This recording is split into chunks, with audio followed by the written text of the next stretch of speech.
Mert y Afra. Lo que acaba de salir a la luz sobre ellos es una locura. O sea, ¿quién se esperaba esto? Yo sigo en shock, de verdad.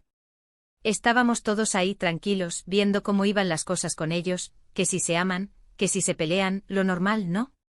Pero esto es otro nivel. Resulta que un amigo de un amigo, que trabaja súper cerca de ellos, me ha soltado el bombazo. Y no es nada de lo que imaginábamos. Para ser honestos, yo pensé que lo más fuerte sería una reconciliación sorpresa, o quizás un anuncio de boda. Pero no. Lo que se está comentando es que todo el drama, las idas y venidas, ¿sabes? Pues que podría haber tenido un móvil mucho más calculado.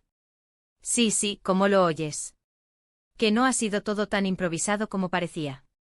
Muchos dicen que están en un momento súper complicado, que se están dando un tiempo porque las cosas no van bien. Y es lo que hemos visto en redes, ¿no? Un poco de silencio, un poco de distancia.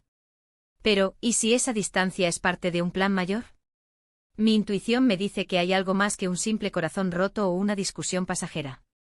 Lo que yo creo que está pasando es que ambos están súper listos para llevar su carrera al siguiente nivel, y quizás, solo quizás, esta crisis en su relación les está dando más visibilidad de la que jamás soñaron. Piensa en ello, cada post, cada like, cada mención, todo genera titulares. Y ellos lo saben. Son muy listos, eso hay que reconocerlo. Hay quien susurra que incluso las filtraciones de sus supuestas peleas no son tan accidentales.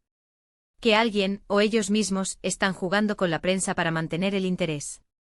Y la verdad, viendo cómo funciona el mundo del espectáculo, no me extrañaría nada. A veces el salseo es la mejor publicidad. Pero, ¿y si es verdad que hay algo más profundo? ¿Y si este truco les está saliendo caro a nivel personal? Porque al final, son personas, ¿no? Y jugar con los sentimientos, aunque sea para la fama, puede tener consecuencias. Lo que me da vueltas en la cabeza es si la fama les ha ganado la partida o si ellos la están usando a su favor de una manera muy inteligente, aunque un poco cruel.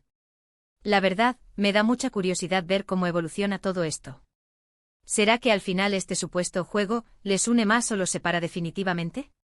O quizás, que es solo el primer acto de una obra mucho más grande que nos tienen preparada. Me imagino perfectamente un comunicado oficial dentro de unos meses diciendo algo así como: todo fue una estrategia para promocionar nuestro próximo proyecto. Sería épico. Y a la vez, un poco decepcionante, ¿no crees? Es difícil saber la verdad cuando hay tanta gente involucrada y tantos intereses. Pero una cosa está clara, Mert y Afra no dejan a nadie indiferente, y ahora menos que nunca. Nos han dejado a todos con la intriga a flor de piel. ¿Vosotros qué pensáis? ¿Creéis que todo esto es una estrategia de marketing bien montada o que realmente están pasando por un mal momento?